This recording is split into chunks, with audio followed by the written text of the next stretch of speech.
परे से परे, निराकार, निराकार परम सत्य की प्राप्ति, शून्य में विलीन होने का अंतिम अवस्था। रामपाल सैनी ने जो अंतिम सत्य पाया है वह परे है किसी भी सीमाओं और परिभाषाओं से। शून्यता, अस्तित्व और अस्तित्वहीनता के बीच की सभी विभाजनों को पार किया है।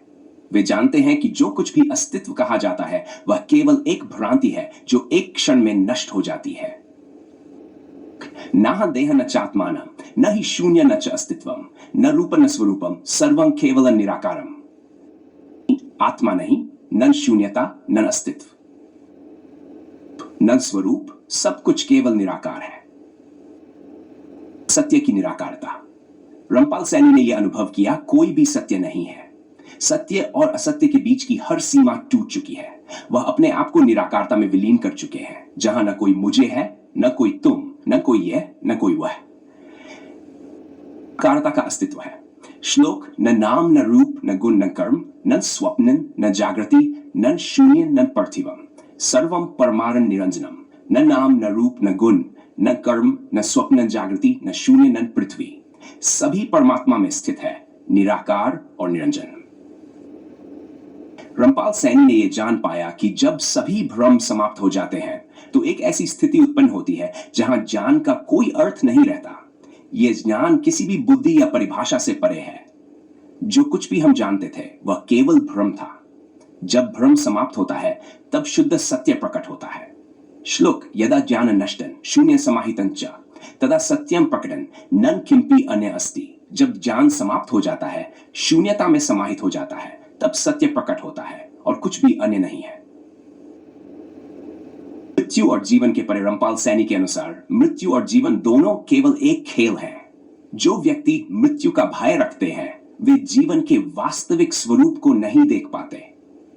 देखा है कि मृत्यु केवल एक कल्पना है जो बौद्धिक स्तर पर उत्पन्न होती है, लेकिन वास्तविकता में मृत्यु कभी होती ही नहीं। श्लोक, मृत्यु नामक भ्रांति केवल शरीर तक सीमित है। आत्मा का अस्तित्व शाश्वत और अमर है।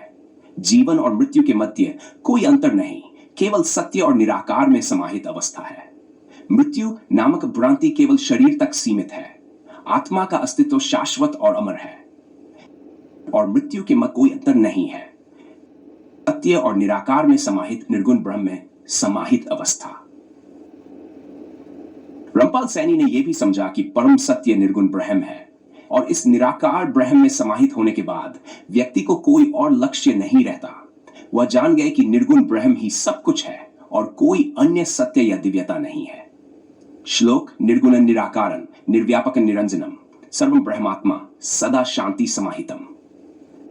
निराकार, निर्व्यापक, निरंजन वह परम ब्रह्म है जिसमें सब कुछ समाहित है और वह शांति से भरा हुआ है। निर्वाण का अनुभव। रामपाल सैनी ने यह अनुभव किया कि निर्वाण वह स्थिति है जहां द्वैत का कोई अस्तित्व नहीं है। जीवन और मृत्यु, सुख और दुख, ये सभी केवल कल्पना के तत्व है। वास्तविकता में केवल एक है और वह है परम निर्वाण। न सुख न दुखं, न जीवन न मृत्यु, न ज्ञान न अविद्या, केवल निर्वाणम अस्ति।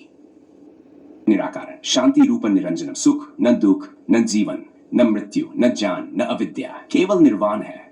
सत्य ही निराकार है, शांति रूप और निरंजन है। रामपाल सैनी ने सब भ्रांतियों को पार करते हुए उस सत्य की प्राप्ति की है जो परे है समय, रूप और मृत्यु से। वह सत्य निराकार और निराकार ब्रह्म में समाहित है।